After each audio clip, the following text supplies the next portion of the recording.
नमस्कार. मराठी मुलगी दीपाली या चॅनलमध्ये मी दीपाली आपणा सर्वांचं स्वागत करते. आज नांदेड येथील जुना कोठा म्हणजेच मामा चौकातील मैदानावर परमपूज्य गुरुदेव श्री श्री रविशंकरजी यांच्या महासत्संगाचे आयोजन करण्यात आलेले आहे. तर त्या सत्संगाचा आज आपण आढावा घेणार आहोत. जर आपण माझ्या चॅनलवर नवीन असाल तर चॅनलला नक्की सबस्क्राईब करा आणि नवीन व्हिडिओच्या नोटिफिकेशनसाठी बेल आयकॉन प्रेस करा. चला तर मग जाऊयात.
याद करो कितने साल हो गया आपको जन्म लिए हुए. हमको याद ही नहीं रहता. कभी जन्मदिन के दिन याद करते हैं, बस भूल जाते हैं. और इतने साल में आपने क्या किया? आधा समय तो सोने में बिताया, बाकी आधा टाइम में मैंने 10 साल तो कम से कम खाने पीने में बिता दिया. यहाँ तो इतना ट्रैफिक नहीं, मुंबई में होते तो 10 साल ट्रैफिक में चला जाता है. सो जीवन ऐसे निकलता चला जा रहा है फास्ट ट्रैक में. हम जागते क्या, जागे हैं क्या, ये हमें पूछना पड़ेगा अपने आप से. हाँ, समझते हैं ना, हिंदी सब समझते हैं ना. मराठी और हिंदी में फर्क नहीं है ज़्यादा ना, ज़्यादा फर्क नहीं.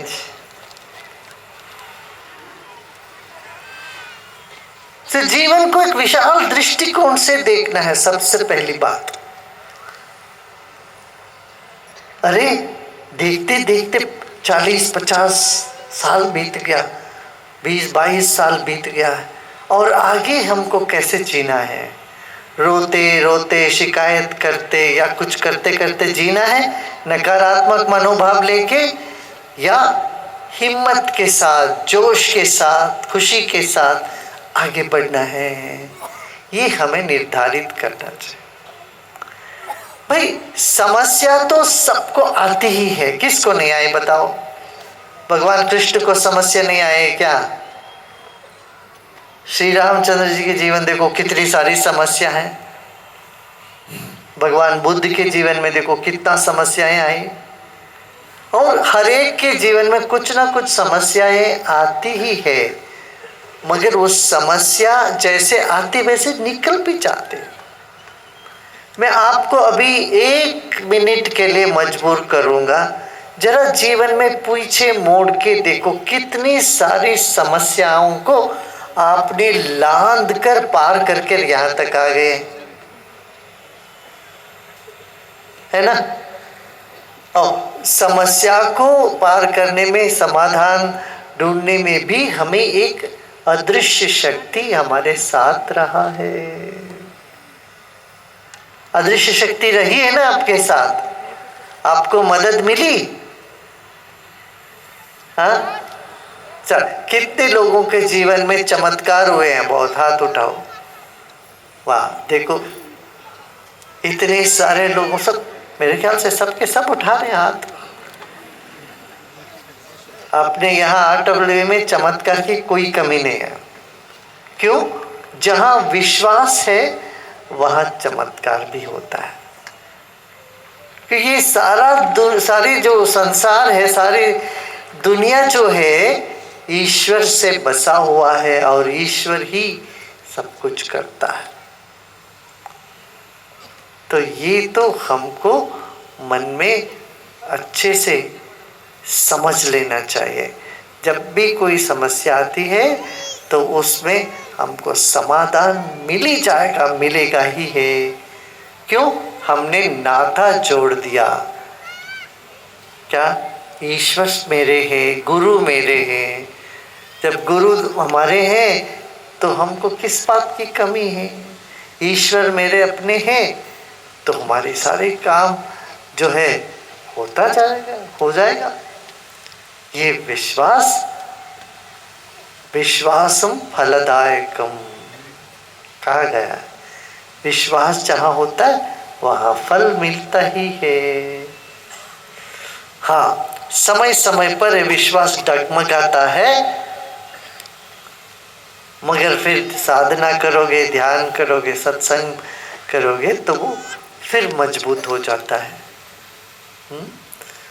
तो गुरु के पास क्यों आते हैं? कि अपनी सारी दुख दर्द पीड़ा कष्ट समस्याएं दे देने के लिए। और गुरु कहाँ क्यों जगह जगह जा रहे हैं? ताकि आपकी सब समस्या को हाथ में ले लेने के लिए। ठीक है? तो पकड़ के मत जाना, आज सब समस्या छोड़ के जाओगे। हाँ, पीछे पीछे जो बैठे हैं, हाँ, वैसे तो जो ध्यान करता है, साधना करता है, उनकी समस्या लगती नहीं है। वो आती भी है, ऐसे निकल जाती है ना। कितने लोगों का ऐसा अनुभव हुआ? यहाँ पर हाथ उठाइए। हाँ, देखो, यही है यह धरती जो है, मराठवाड़ा का धरती वीर शूरता का धरती।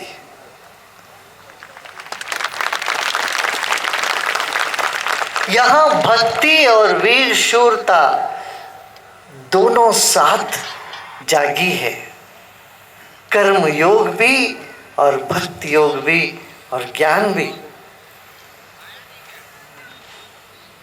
और हमारे पूर्वजों ने सब किया है। अपने पूर्वजों को याद करिए। यहाँ वो लोग कितने एक आदर्श स्थापना करके गए, है ना।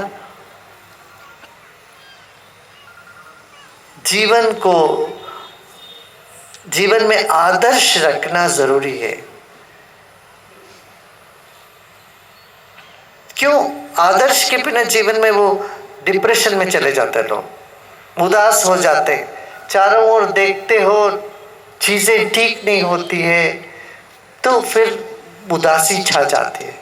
आज दुनिया में ये सबसे बड़ी समस्या, बहुत बड़ी समस्या है। हर 40 सेकेंड एक आदमी अपना आत्महत्या कर रहा है।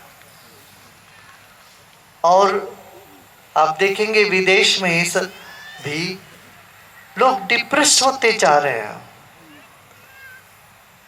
8 लोगों में एक आदमी डिप्रेस है दुनिया में।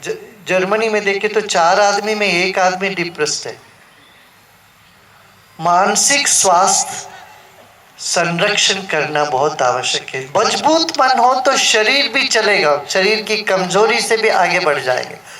यदि मन ढीला पड़ जाता है, मन कमजोर है, शरीर मजबूत होने के बावजूद भी कुछ काम नहीं हो पाएगा। इसलिए मन को संभालना आवश्यक है ना। तो वो कला भारत में है। दुनिया को भारत ने मन की कला दी है, जीवन जीने की कला दी है। कैसे हम अपने जीवन को सब आक्रोशों के बीच में, सब पीड़ाओं के बीच में मस्ती के साथ, खुशी के साथ आगे निकल सकते हैं। ये कला है ना।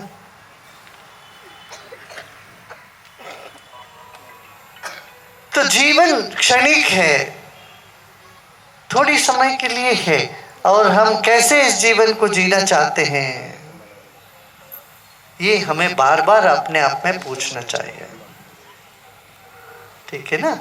और एक और बात यह है,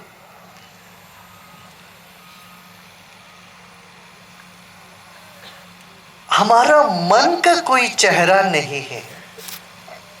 शरीर में चेहरा है मगर मन का कोई चेहरा नहीं है।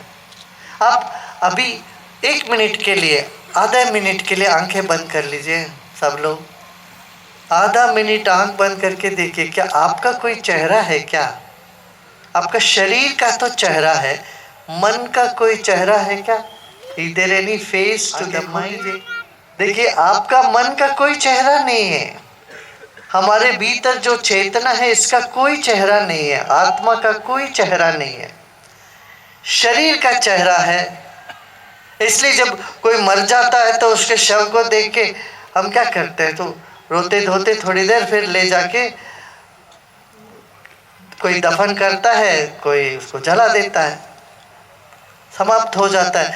हमारा संपर्क किसी व्यक्ति से उसका मन के साथ है कि शरीर के साथ है? हाँ, सोचें इसको। तो जब हमारा कोई चेहरा नहीं है, ऐसा ही किसी और का भी कोई चेहरा नहीं है। 1 मिनट फिर से आंख बंद करके ये देखो, जिनके बारे में आपको बहुत क्रोध है, जिनको आप नहीं चाहते हो, ये समझो उनका कोई चेहरा नहीं है, उनके सिर्फ ऊर्जा है उनके भीतर। जिनको आप पसंद नहीं करते उनको देखो, ये सिर्फ ऊर्जा है।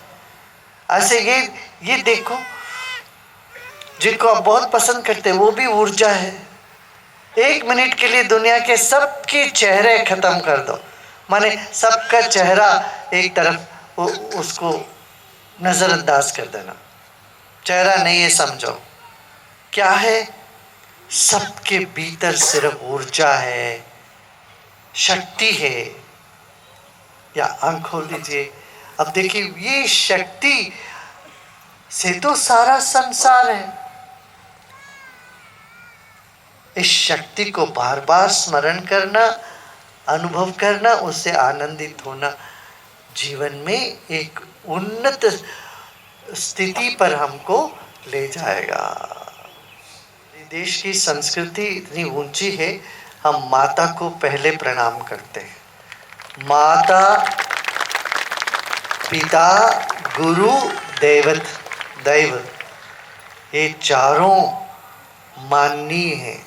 हमारे जितने भी राजा महाराजा हुए वो सब माता को सम्मान किए कि नहीं? माता को सम्मान किए, पिता को सम्मान किए, गुरु को भी सम्मान किए, और अतिथि को भी सम्मान करते।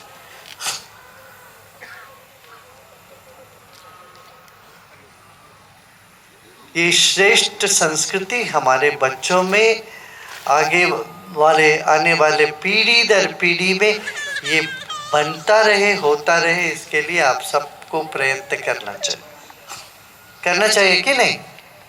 हाँ, चाहे शिवाजी महाराज रहे, संभाजी महाराज रहे, लोगों ने कितना आदर किया कि नहीं? माता को, पिता को, गुरु को, भगवान को, उसको हमें अपना के आगे चले। ये सब निदर्शन।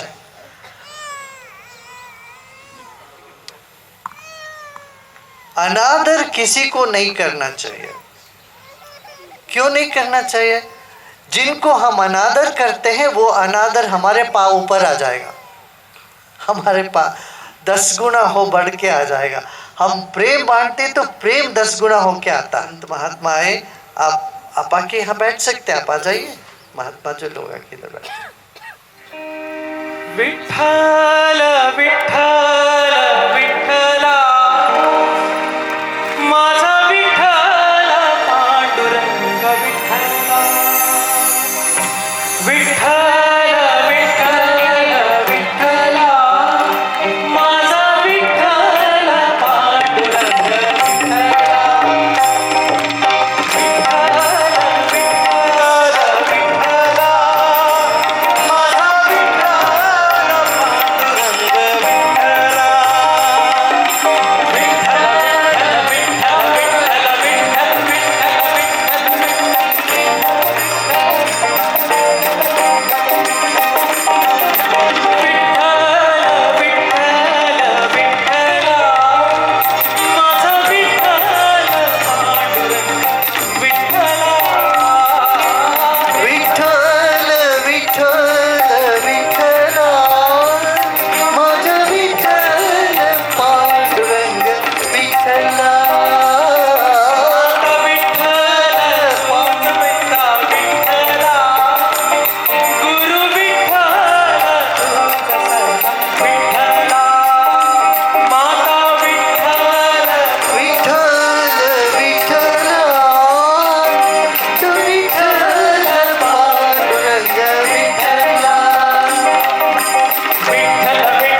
देखिए,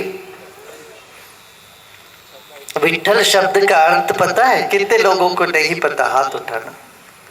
कितने लोगों को विठल माने क्या है नहीं पता? बताओ।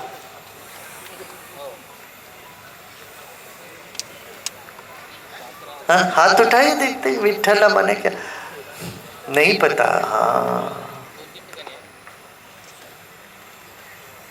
ठल माने क्या है? जो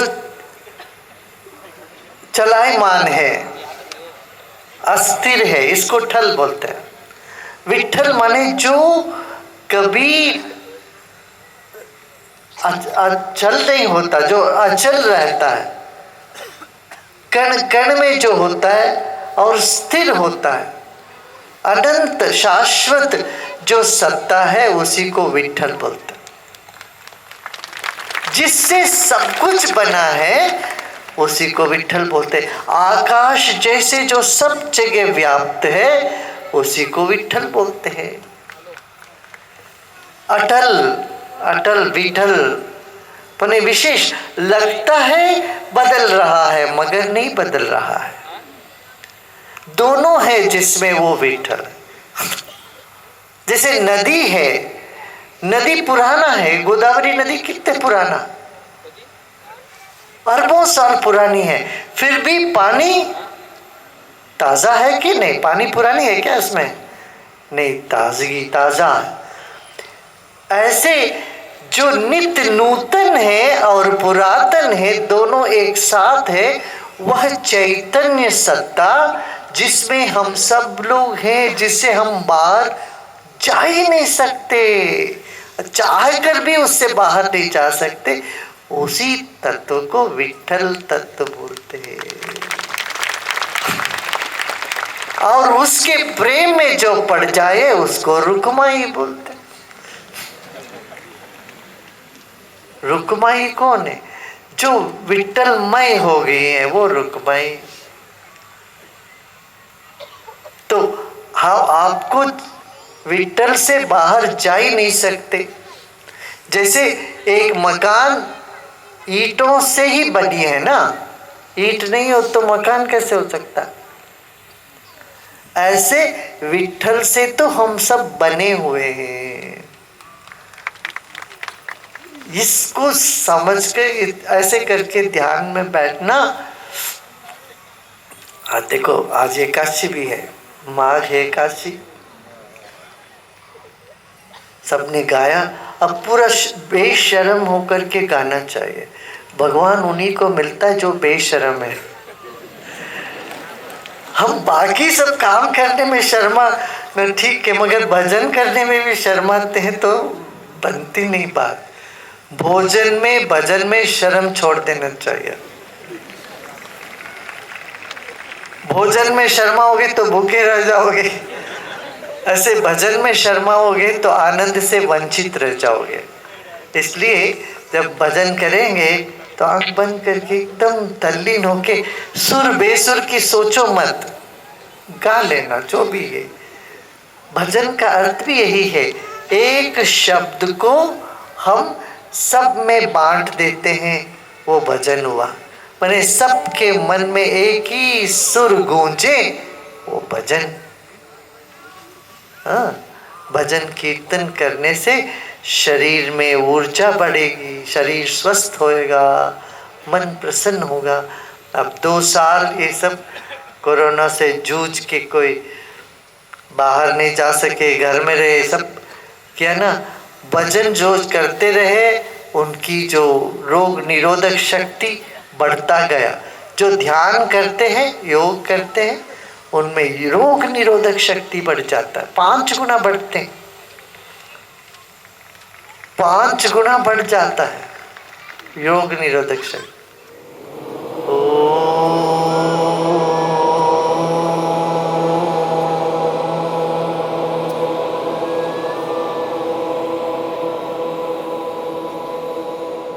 आप ईश्वर के ही गोद में विराजमान हो, बैठे हो, विश्राम करें।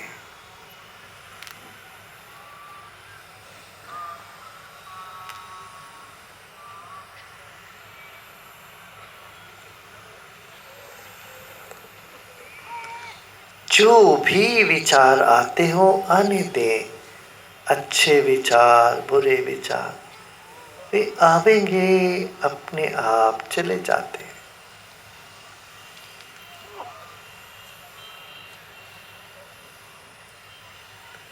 मुस्कान के साथ विश्राम करें।